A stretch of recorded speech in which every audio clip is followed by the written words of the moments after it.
If you want to thrive in today's marketplace, you need to adapt, innovate, and get comfortable with being uncomfortable. Welcome to the Practice Aligner podcast, where we share the latest hacks and best practices so you can acquire more patients and grow a profitable business. If you want to get there faster, visit practicealigner.com. I'm your host, Luis Trevino, and let's dive into today's show.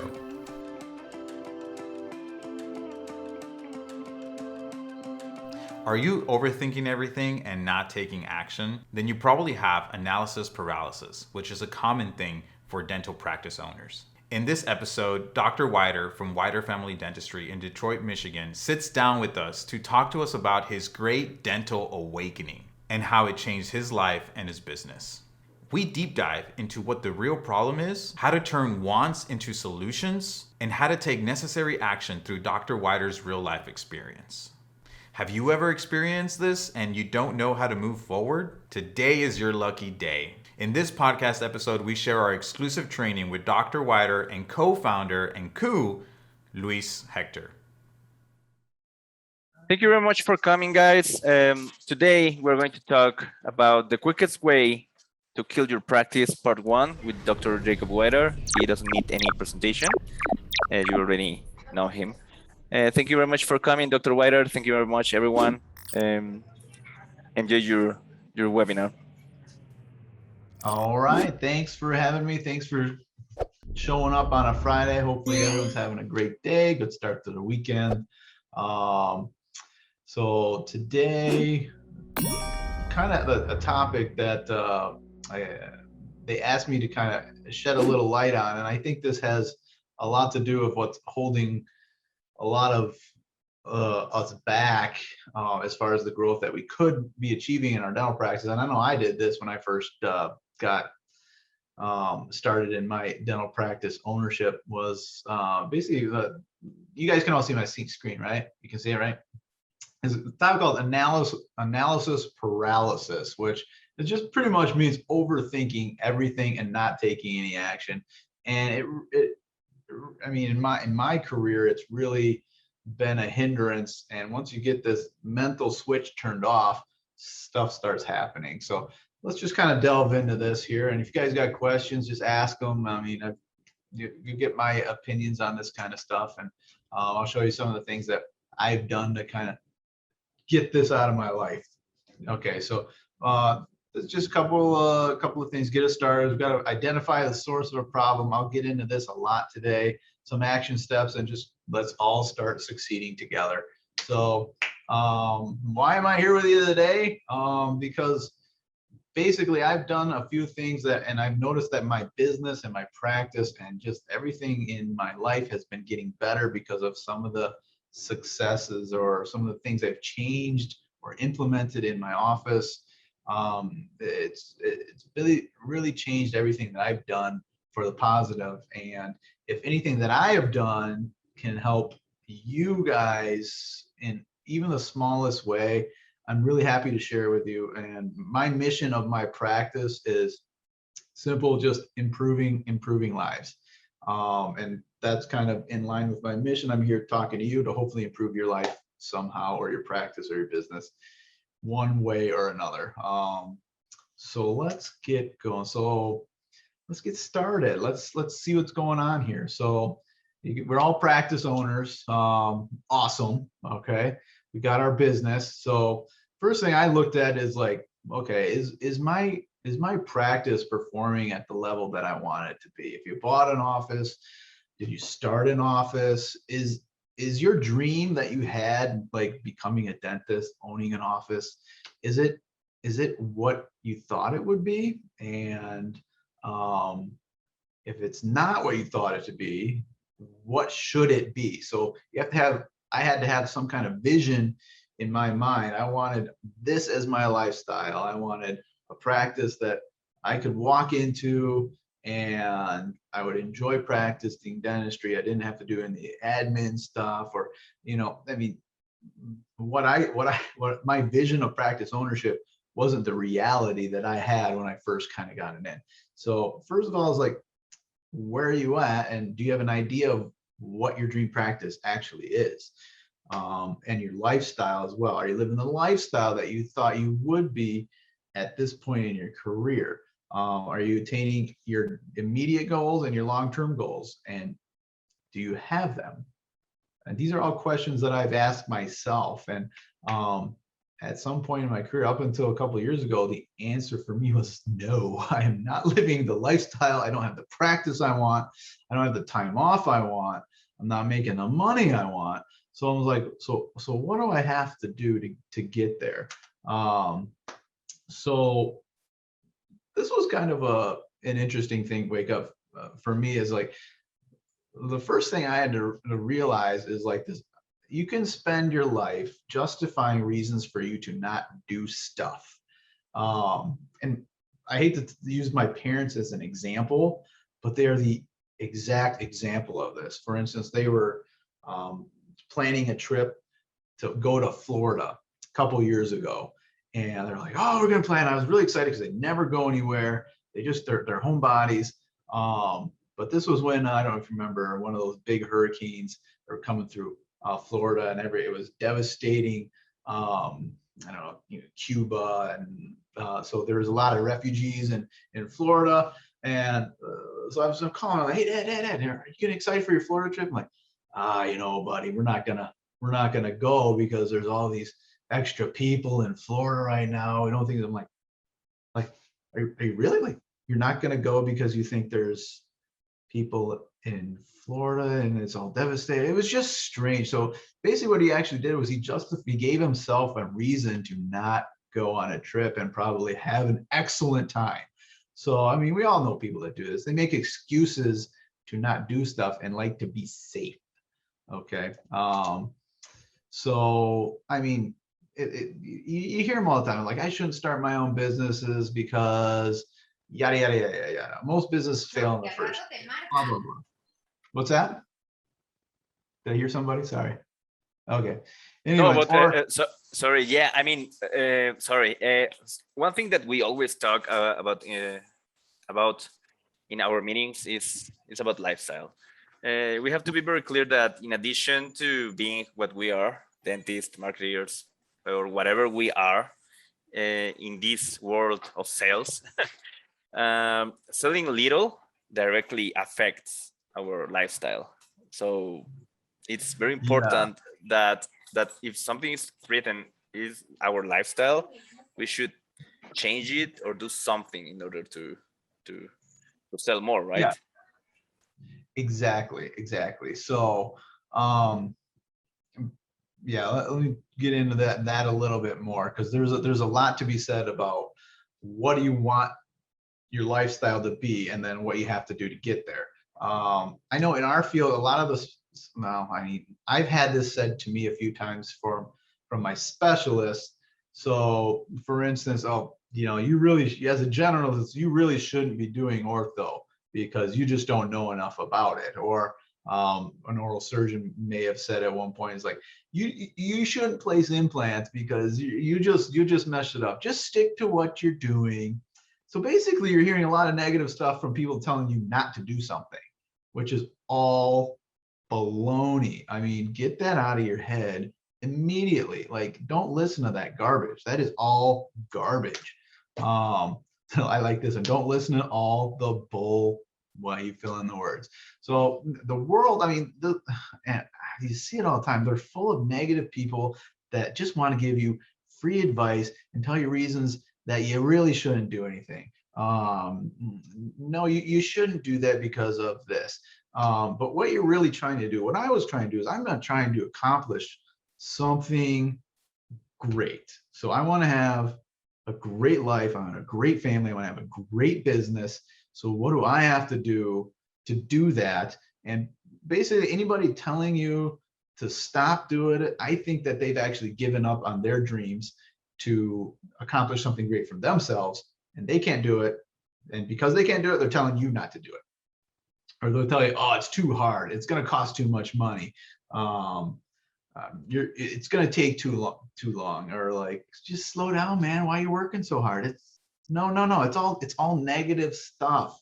And you're going to get this from your family and your friends. And just people you like. So turn that stuff off. Just stop listening to it. I mean, even like you see it in the news, in the media, it's all negative stuff. I feel like they're trying to feed us all this negativity so we feel comfortable in our own little world, that, oh, at least it's not as bad over there. But no, turn that off. Stop listening to it. Make a decision here on what you're going to do. Okay. And then commit. You can spend all day trying to figure out how to do something. And let's see. So here's what I like. I didn't get this from, this isn't a me quote. This is one of my guys I listen to. It's Grant Cardone. So he's like, look, man, there's only one person who can decide for you the direction of your life and your business. And guess what? It's you. And this is awesome news, because when I actually had another term I didn't coin is the Great Dental Awakening. I started to make decisions that changed my life and my business. Now, the Great Dental Awakening, let me just define that term. That's a guy named Brady Frank that came up with this. And basically he talked about when he had his Great Dental Awakening, he realized that he cannot get the life that he wants doing clinical dentistry every single day. So he put an action plan together for him to create multiple sources of income with other offices. And the big point of what he did, he took action. He did not just sit there and try to figure it out and like, okay, how it's going to cost this much money. He's like, no, man, I'm going to do it. And he actually did it. So nothing can be done just thinking about it I'm going to do it next year. No, get now. You got to do it now. So the cool thing I thought about with Brady Frank is like, he was able to get out of clinical dentistry within 5 years at the age of 32. I thought that was fantastic. And he's making more money now than anybody that I know practicing clinical dentistry. So that was very impressive. And you start hearing these guys, and there's one thing in common. They're all doing something. They're all putting their plan into action. They're not sitting there thinking about it. It's kind of saying, oh, I can be successful just doing dentistry, and that's fine. The landscape's changed now for us. We got the corporate taking over. I don't know if you know, the average dentist now makes less money in retirement than they do during their clinical practice. So one statistic I found was, do you know that in order to make $270,000 in retirement income, you have to have $9 million in assets, in cash? That's what it is. That's the math. So that's a wake up. Is it? So what he kind of was claiming is like, it's easier to create $270,000 a year in passive income if you take action and build these systems up versus accumulating $9 million of wealth throughout your career. Make sense? Anyways, let's get going. So, the mindset is like, what was kind of a nice awakening for me is like, I get to decide what kind of dental practice I want. I get to decide how many days of work a week I want to work. I get to decide how much time I want to take off. And here's kind of an interesting, do I get to decide how much money I want to make? Yes, I do. I get to decide it. It doesn't mean it's going to happen for me without me putting the effort into doing it, but I can decide how much money a year I want to make. And when I decide that, I have to take the steps to get there. I have to figure it out. So if I want to make $1 million a year, I'm like, great, I'll do that. I'm going to go there. I can't do that doing 3 fillings a day. I can't do that by myself. I have to actually grow my office to a point and get people in and take the action necessary and have a game plan to get there, to make that $1 million or whatever. I just threw a number out of the hat. First thing is decide is like, it's not going to be easy and it's not going to happen all at once, but you have to have a clear picture of where you are now, where you want to go, set the goal. So I'll tell you how it happened kind of for me. So last I don't know if it was last year, it was within a year and a half ago, I had a scratch practice, and I said, you know what, my practice isn't producing. I'm struggling. I was riding the struggle bus for 2.5 years, had no idea what I was doing. I said, I'm going to have an office. I want to do a $1 million a year in revenue. That's where I want to be. And I just shut off everything. It's like, this is going to happen. I committed. I'm doing this. I don't care what I have to do. It's going to happen. So by the way, I hit that number in August of this year, $1 million. So I'm still going. Woo! And we're going. No. Awesome. And I was like, yeah. So, and I'm readjust the goals for next year. So, and here's an interesting hint that I got from Grant Cardone too. I don't know if you guys listen to this guy. I would recommend it because for me, he lights a fire up under me, and he just makes sense. And he's like, all right, I'm gone. After that, I'm gone. So whatever the goal you want it to be, set that goal 10 times higher than what it is. So the problem he actually says is like, he's like, people set the goals way too low. And here's why.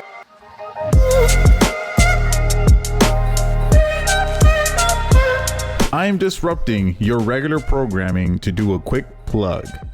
Now, one of the levers that you can pull that will exponentially grow your practice is the art of getting people to say yes to treatment.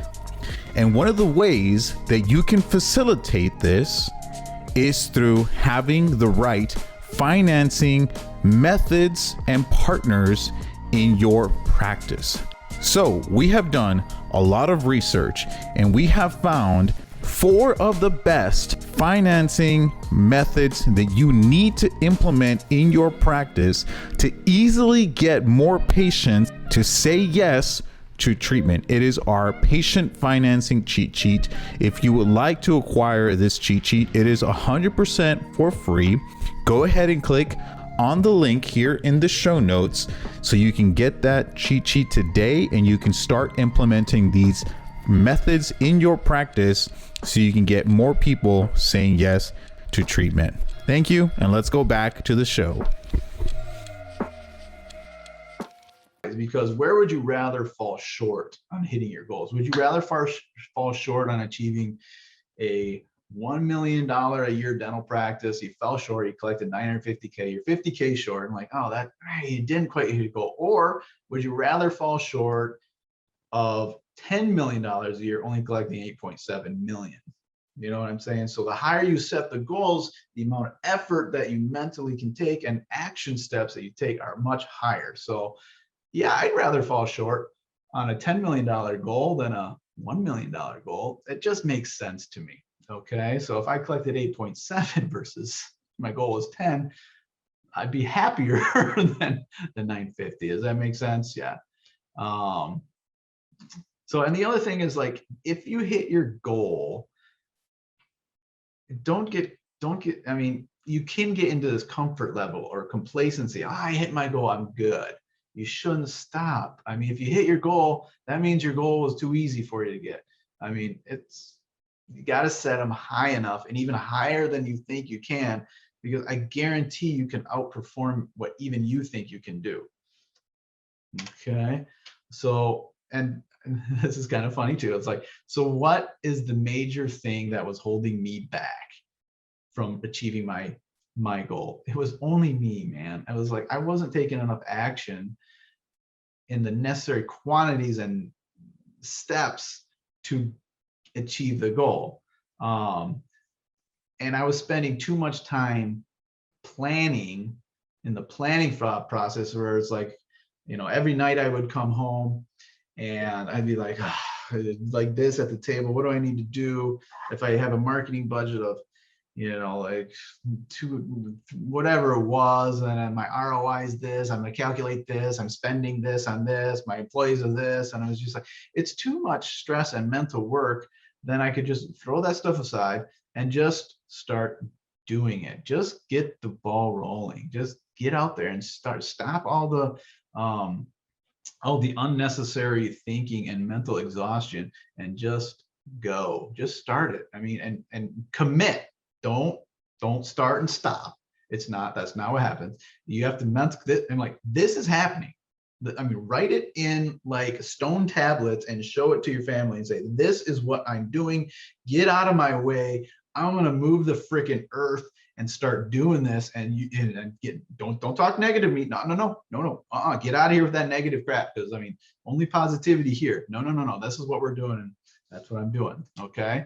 So if you're, I mean, I think we're hardwired as dentists to look at the minutia details of stuff, but I like to look at my office not as more like a dental practice now, as more like a business and what my business needs to do, and it needs to make the moves to do it.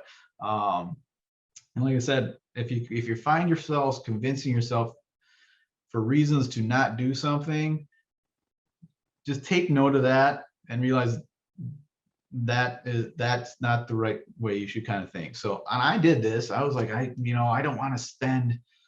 When I first started out, I thought $500 ad on Google or $500 budget on Google Ads was a lot of money. I'm like, how am I going to do this? Like, so, that's not a lot of money for advertising. So I'll kind of do. I have some notes in the PowerPoint later, but let me just kind of go over. The problem, well, I'll get that later. The problem for me was action. I was overanalyzing, overthinking, stalling, delaying, holding off. All those resulted in one thing: nothing. So, and it's said. I heard this somewhere. It said that gaining knowledge or getting knowledge without its application is only entertainment. So if you're going to collect all this knowledge and kind of go to these courses, and for instance, like, yeah, you learn how to do implants, you learn how to do Invisalign, but you never do it, what are you doing it for? You're being entertained? And it's pretty much only through the application of that knowledge and putting it into action will attain you tangible results. And hopefully it's more money, more growth, more life enjoyment, getting the lifestyle you want. I mean, that's why I do it. That's and it's really, once I started taking action, it's changed my life. It's created freedoms from me. So let's just kind of talk about this for, and this is kind of like a light bulb that turned on. If I want to have more freedom in my life, freedom away from my practice, for more financial freedom, I got to get busier in my practice. I got to grow this thing to a capacity that I can replace myself in the office with someone else, and it still produces. So I don't want to just take a day off a week and then cut my income. That doesn't achieve my goals. So what I have to do is grow and get busier and busier and busier, add staff, add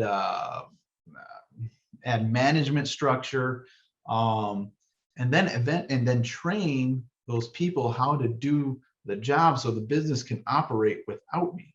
Okay, because at the point, and I'm getting there right now. Currently, we're putting these systems in place. I'm training my auxiliaries to do, and every time I train somebody to do a job that I had on my plate, it's a freedom for me. So, and I can just either, instead of me doing payroll or marketing letters or balancing the budget and doing clinical dentistry, I'm transitioning myself into just doing clinical dentistry and having them do all the auxiliary stuff. Okay, that's created freedom in my office from other tasks. So I would like to eventually get myself freedom into the point of I don't need to be there every day. So what does that look like for me? It means I got to get myself busy enough where I can't handle all of the work, and I bring another associate dentist on, which they're coming on in a couple of months. And I don't have any personal experience running an associate my first time. but we're getting so many new patients now because I'm putting so much action out in the universe that we're attracting all these new patients that I can't even physically keep up with it. So in the last year, we've done, I'll give you some numbers. We're 45 to 70 new patients a month. And my biggest problem is like, if you want to come see me for a 1 hour appointment, you're going to wait 5 weeks, which I cannot have for patients. So because they're going to start going somewhere else. So it's a problem that I'm addressing right now. So I see the problem. I'm not going to let the problem sit there. I'm going to address the problem. I'm going to take some action, address the problem. And what that could be is you might need to build out another operatory to handle that capacity, hire another hygienist to do that. I've hired 3 hygienists in the last year, and it's been just to get these people the availability and the time to come in. And it's all just because of one thing. I stopped making excuses and I just started taking the action necessary. And that action necessary is also seeking information, seeking knowledge. It's not just me figuring it out. So one of the first things I did was I found a mentor. I found a guy that had or did what I wanted to do. He owns like 13 practices. I called him out of the blue and I said, hey man, like we've met a couple times there. I really like to do you mind if I pick your brain? Just ask you a few questions. And he was nice enough and said, yeah, but you got to understand, like this guy owns 13 practices. So his most valuable thing is his time. So I always try to respect his time and just say, if you can help me, I got a couple questions for you. I won't waste your time or anything. Like, it's been a huge resource for me because he put you on the right path to succeed. Did I go backwards? Yeah, actually, one thing that I've learned is that you don't need to know everything, right? I mean, you just need to hire or to contact the right people. Yes, and you don't need to know everything. Well, I mean, you get, what are they going to say? You don't have to invent it from yourself, okay? Get the knowledge. The knowledge is out there and the people are out there. And here's the funny thing too, is like how much action is necessary for you to achieve these goals. Well, that kind of depends. Do you want an average type of dental practice? I don't want to be average at all. Nothing. No.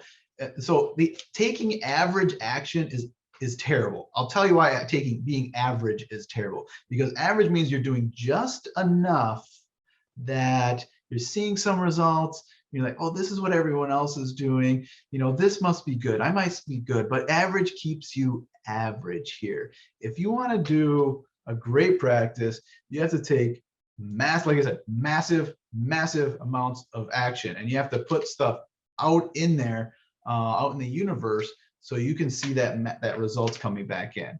Okay. Then let's see, what did I write here? This is kind of,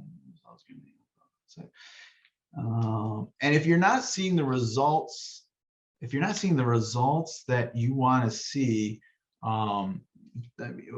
why is that? Don't blame it on, oh, the economy's bad, the market's bad, these people don't have any money, people don't care about their teeth and engineering. It's none. That's all excuses. It's just you're not taking action in the high enough amounts to get the results that you want. Okay.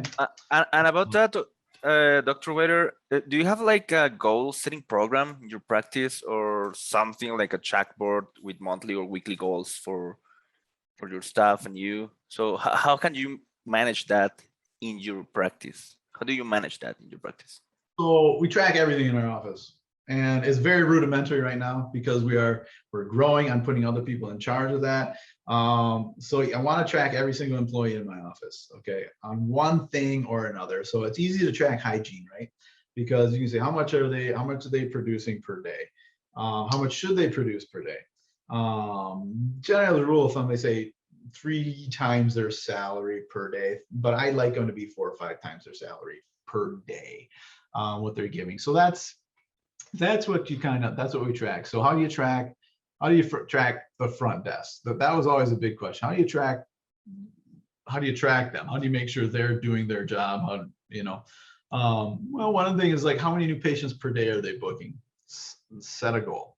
Okay, how many phone calls, how many incoming phone calls are you getting? And of those phone calls, how many are converted into actual appointments? So my scheduler, her goal, and she has a bonus system tied to her goal, is to schedule 5 new patients a day, whatever it is. Well, her goal is basically to book the appointment. So her job is to sell a new patient appointment. Okay. And if she's able to do that, she gets a bonus per every new patient she books. Why do I give her a bonus? Because it gives her an incentive to actually book the patient into my schedule. And now we got a new patient. Okay. This is, I mean, that's an action. That's a small action step that I did. So I was like, goal in my mind. What do I want? I want new patients. How do I get that? Can I do it myself? Nope, I can't do it myself. I mean, I need help. I need one to put action out in the universe. Thanks, engage. You guys are great. Okay. You guys are getting my phones ringing. Okay. Now the next step is like, if I can't take that phone call and book an appointment, I'm wasting marketing dollars. You know, it's not doing me good. So I need to have an effective process in place where she picks up the phone, she answers the phone accordingly. We have a script written out, and then she books the appointment. That answer your question, Luis? Kind of do it. Okay. Yeah, totally. That's very interesting. Monthly, we kind of, it changes for me. I mean, it's basically saying like, so last year what I did was I said, I want a $1 million practice. Okay, how much is that per month? It's like $80-some thousand per month. What is that per week? What is that per day? Break it down. Boom, boom, boom, boom, boom, boom. Okay, that's how that gives me my daily production goals that I need to make. So also, this is also known throughout the office. I mean, I'll be honest, I'm not the best at this, but that's another action step I need to take. We need to schedule accordingly to our daily goal. So our schedule should be set up to make our daily goal. You know, so I don't want a bunch of little stuff in my schedule and I don't hit our goal, but then we super outperform the next day where we have like a $15,000-$20,000 day and I have a $2,000 day over here. You know, so that the day, it could be, you know, I like the days running smooth. Okay. You coordinate it and tell everybody how you want your day to run. Now they know they can take the action for you to run your day like that. Okay. And you get to decide. Okay. We had a little meeting and we do departmental meetings too. And they're just small little stuff. But like, for instance, our hygiene appointments were, they were like, well, what do we do for our hygiene appointments? We want a little extra time for new patients or this, and it was basically, no, we're going to work this out. This is how much time you're going to get, but here's how you're going to handle this. So it was really kind of nice. I mean, the whole team was involved. Their whole input was in there, and they said, "Yep, that sounds good. Action done. Boom, boom, boom, boom." And say, "That's what we're doing. It's a new protocol. We just invented a new protocol last week. It was great. It was awesome." So yeah. So let's talk about just getting new patients in the door a little bit. Okay. Now, I don't know if you've listened before, but I talked about a topic called outflow. So outflow is basically everything that you're putting out in the universe to get stuff back in. Okay. And in doing that, don't make a small splash with a little bit of outflow and you get these little ripples in the pond, you make a small splash. I mean, you got to bomb that pond with mortar shells over and over and over until you take that pond and turn it into a massive lake that people can't even ignore looking at. That's a Grant Cardone one. I love that. Okay. He's like, just bombard your space because what you're trying to do is you're trying to fill your pipeline. Okay.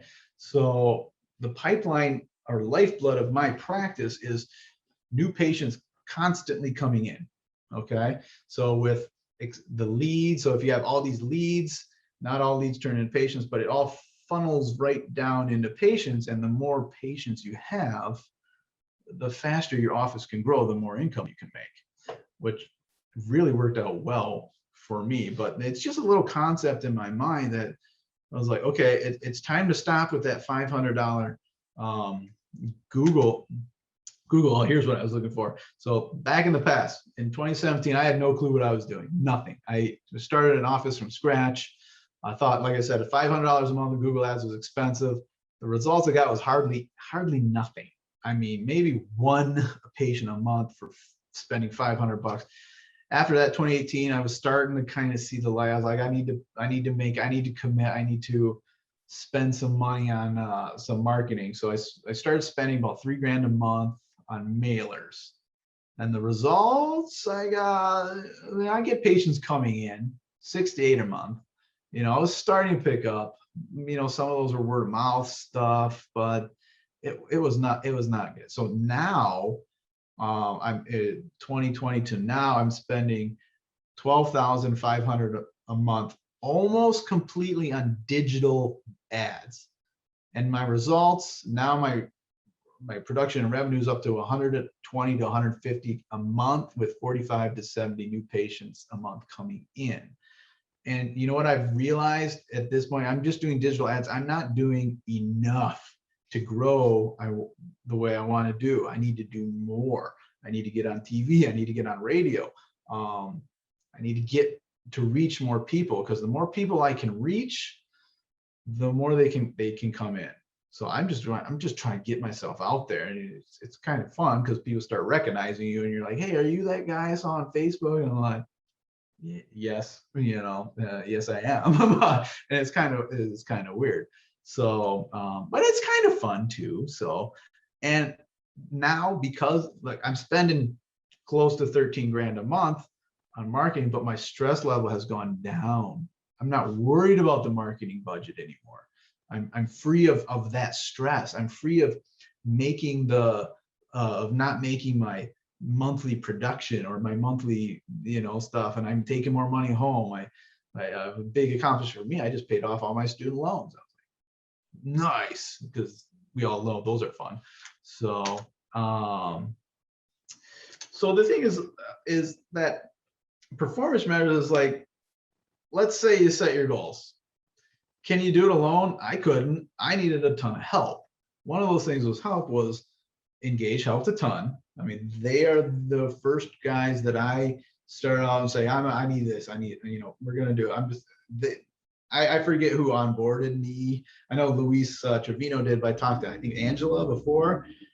They didn't have to sell me. I already made the commitment before I made the call. I'm like, I'm doing this. I'm doing this. So let's go. I think Luis talked to me for maybe half an hour. I'm like, when can we start? I'm doing, So that decision in my mind was the snowflake that led to the avalanche in my practice. Okay. Get a mentor. I mean, that is a good start. Like I said, find someone that has what you have or has done what you have. And remember, their time's valuable.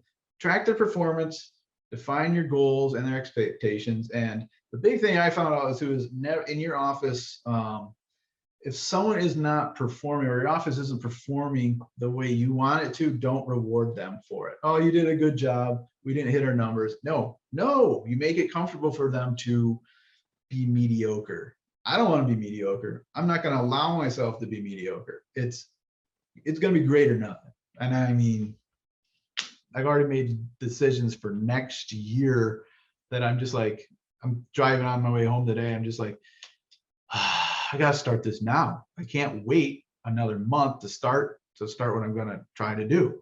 And so guess what? I'm taking more action to kind of grow my office and my business. And it's kind of fun. The more action you take, and the more I get used to it, and I get to new levels of action, which is really cool. Because I find myself, it's like, the stuff's getting easier for me. I can do more stuff. I have other people. I've done the work. I've trained these people to take care of that stuff for me. And it's really kind of it becomes fun. I mean, I don't know if any of you guys are in the, you like managing, but I'll tell you what, I like my income going up every month. And I like growing things. I mean, it's become more of a hobby for me, and it's just really cool. And the other thing is like, you'll meet people along the way that you never know what other opportunity that you may have because of you're getting stuff out there. you're putting your name out there. You're becoming kind of like the known person in your space. And all of a sudden, the other thing is, do not worry about what other your competitors are doing. I don't even think they're competitors at this level, because like the new dentist in my area. Been in my area. It's just started from scratch 4 years ago, and I remember what I did first is I gave the other dentist a phone call, and I said, hey, I'm the new guy in town. Should we get, let's get together, let's be friends, that kind of stuff. Not many people called me back, but one person did, and I have a feeling they were just trying to scope out the new competition. And she's like, you'll never compete with me. And I was like, really? So now, I mean, within the 4 years, I have double her 5-star Google reviews. I guarantee I mean, they're not even competition anymore. I'm not even worrying what they're doing. Okay. I mean, I don't care what insurance they're taking. I'm going to focus on my game, not their game. We're cutting out insurances. They can have all that stuff. I mean, it's really now they're trying to compete with me. Now, guess what? 4 years later, these other dentists in my area, and I'm not telling you this to brag, I'm just telling you what's happened, has been calling me and like, hey man, let's get some lunch. All right, you buying? Yeah, they're buying. So we'll take them out to lunch. And like, yeah, we've been noticing you. You see, so how's everything going? Good. Everything's going good. So what are you doing? What are you doing? How you? And then I'll tell them, it's like, yeah, we're doing good. We're having a good time. Office is growing. We're getting between 45 to 70 new patients a month. About this time, as their eyes go like this. What? I've been here 30 years, man. There you go. So, and the difference is they're not taking the action. It's all it is. It's just taking action, and take more action, and continue to do it. That's it. Stop making excuses. Stop just delaying. You got to do it. Just go. Nothing else. That's it. Hope that helped. That's pretty much the gist of what I got for you today. So yeah. To kind of like extract, I don't know, can you guys hear me? Just got in here a little late, but one of the things that I've kind of been seeing a theme even this week, even in our business, is the idea of mindset, right? And which kind of goes back down to even what you just said, like just taking action. And so not really taking that for granted, and just how important it is. If you want something, just go and get it. You know what I mean? It's like, do not hesitate, do not overthink, right? Just go for it and put it. I mean, it's going to take work, but put in the work to get it done, right? Bingo. So for instance, say, that's a nice shiny red car. I want that car. That's a Corvette. I want that. Oh, I can't afford it. I'm done. No. The correct way of thinking is, how can I afford that? And then figure it out. Okay, what do I have to do to afford that car? And so part of the figuring out, which I want to highlight. Sorry, Doctor. I cannot stress enough the importance of reverse engineering growth, which is everything that you just talked about, right? Defining your goal. A lot of people I talk to, I ask them like, okay, what's your goal, right? Like, where do you want to be? Well, I want to just grow my business. Okay, well, what does that mean to you, right? And if you don't know what your goal is, then you're never, like, you're obviously never going to get there, right? And so if you don't know your goal, and if you don't know your numbers, so you talked about, I want to be a 7-figure practice. I want to hit $1 million at the end of this year. Okay, well, what is it going to take on a monthly? Then it's just working backwards, right? Reverse engineering, right? So per month, okay, that's 83 grand per month. On a weekly basis, it's about what, 21 grand or whatever it is, right? Mm-hmm. And then per day, I mean, I don't know what it is per day.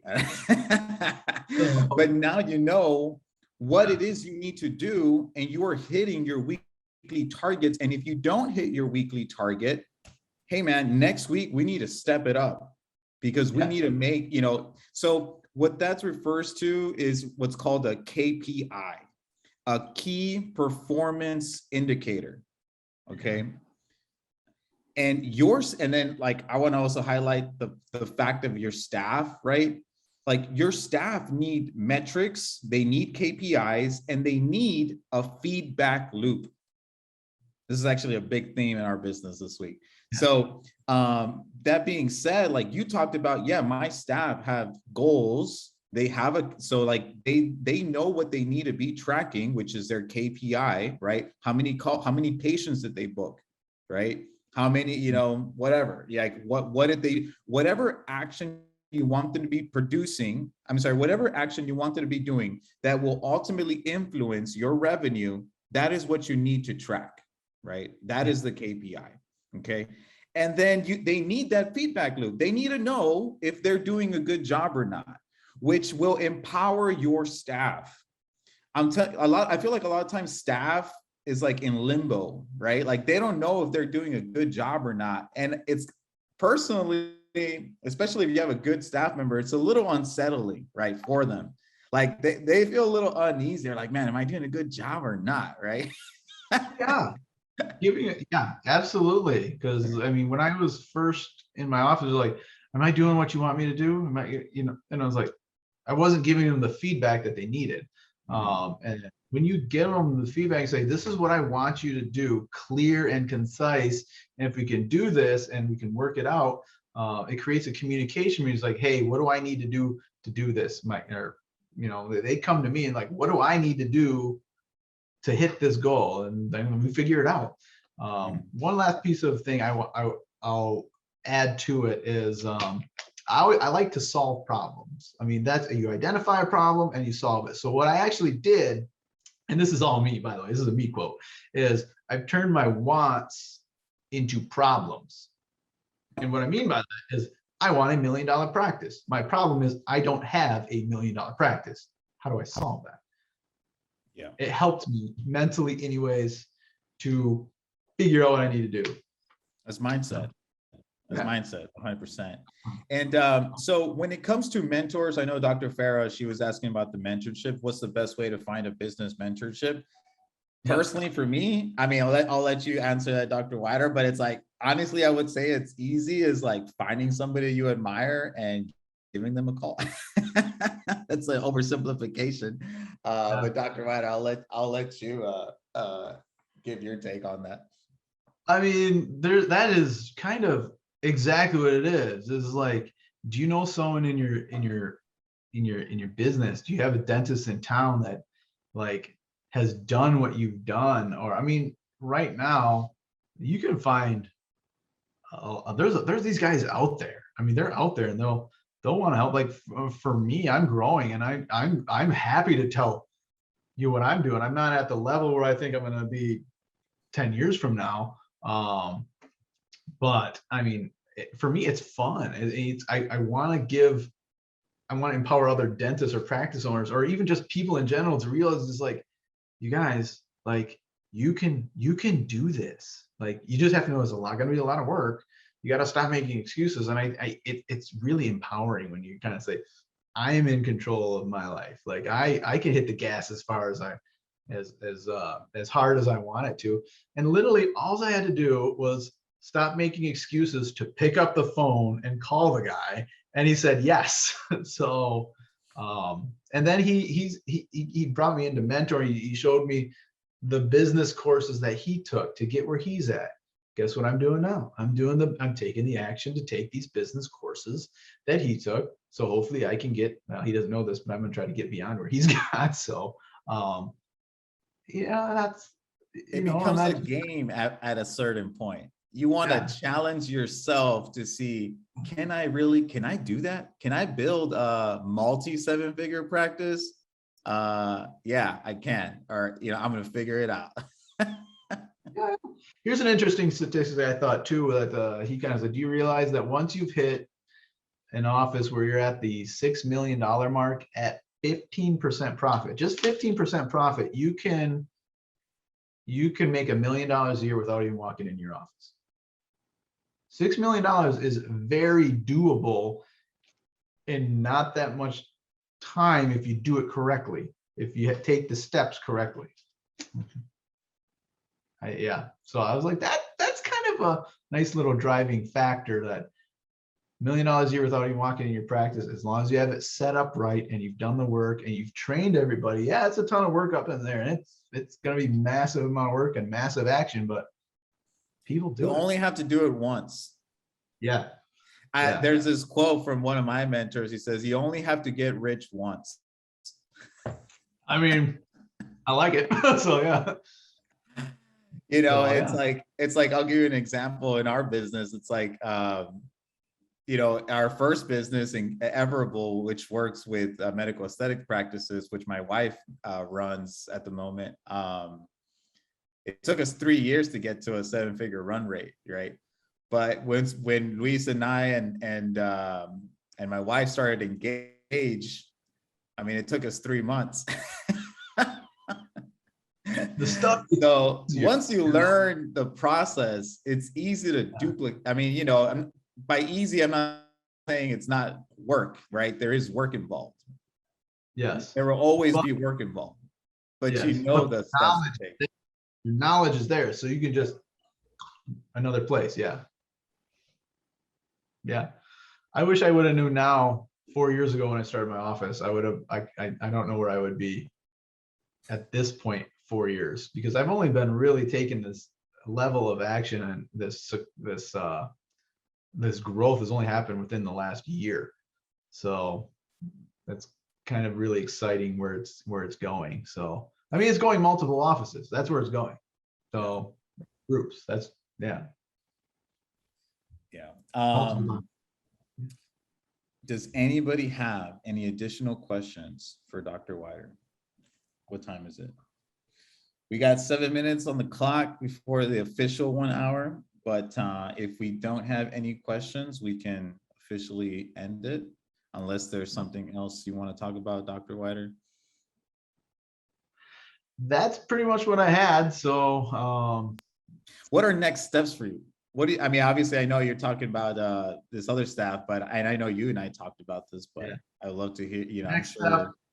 I'll tell you what's happening in my office. I have my third hygienist starting Monday. Let's talk about that real quick. Now my third hygienist is starting. Okay, so I've got another producer entering my office. What am I gonna do? Do I want her just sitting around? No, I want her producing dentistry. How do I get her producing dentistry? I got to get her. See, I'm creating problems. So like the problem is I don't want to have her sitting around paying her all day. She's got to produce. She's got to do hygiene. So I can't have her sitting around with no patients. So what I did is she's starting Monday. Last week I upped my new patient budget by 50%. And now we're marketing more. As you grow, as you add a producer, you have to do the marketing. You have to increase your ad budget to bring more people in. You have to increase your pipeline. Okay. So as probably in January, because of a period of time where I've got my associate dentist picked out, but he's got a 90-day, once he gets us to know, he's got 90 days. In January, before January, we're going to increase our marketing budget to fill his schedule. So as you see, as you add people, it gets more expensive as far as the outflow goes, but the return is so much more. Does that make sense? I feel like I'm kind of stumbling on that one. Yeah. No, I mean, I think easy. People have always told me, it's like, if you want to make more, you know, if you want to make more, just spend more, right? You have to be careful, because it doesn't always get, like, you have to always obviously keep your margins in mind, right? It's not, you know, it's a very loose statement. Take it for what it is. What I mean is I didn't set up all of my marketing budget. I took what I'm spending on my just hygiene new patients. Yeah. That budget I increased, not the doctor's marketing or anything. And the nice thing too is that, like, I know for me, for example, we're talking about margins a little bit, you know, it gets to a point where, yes, maybe you're going to hire more people and you're going to spend more. Now, your margins might not look as good, right? You might go from being 15% drop to a 13% or something along those lines. Now, it just depends on how you run your business because everybody's a little bit different, right? But what do you get back? Well, you get back your time and you get back your freedom, right? So a lot of the times, like, you know, everybody's really concerned with the percentages of the profit margins and stuff like that. But if I can earn back 40 hours per month, or, you know, whatever it is, and now that I can now spend more time with my family, go on vacation, or do other revenue producing tasks, then that's where that benefit is, right? Anyway, I don't know, I just wanted to point that out. Follow up on that, like Grant Cardone, he also says is like, you know, rich people, they buy time, they buy their time back. Poor people, they waste time. Yeah, it's kind of nice. So you're buying your time back, you're spending the money to buy your time back, and you're still making money. So it's kind of cool. Yeah. What percentage did you increase your marketing budget when you hired the new RDH? So we were spending $50 a day on just on Facebook ads or in Instagram ads so $75, and we're gonna see how that goes. $75 a day on that. So we'll see that, because I have another hygienist that I hired 4 months ago that we're still building her schedule. But we have, you know, okay, someone else coming on, but we need more people. We need more people to handle the flow. So yeah, I need to create the availability in the office to handle that too. So I can't have people not getting in for a new patient for 4 weeks or 3 weeks. I need them in now. So yeah. For sure. Yeah. All right, everyone. Well, thank you so much for joining us today. Hopefully you found these top talking points insightful. Thank you, everyone, for attending. We'll see you guys then, and have an amazing weekend. Enjoy yourself. Take action. If there's one thing you can take from this call, take action, figure out what you want, and then go and get it.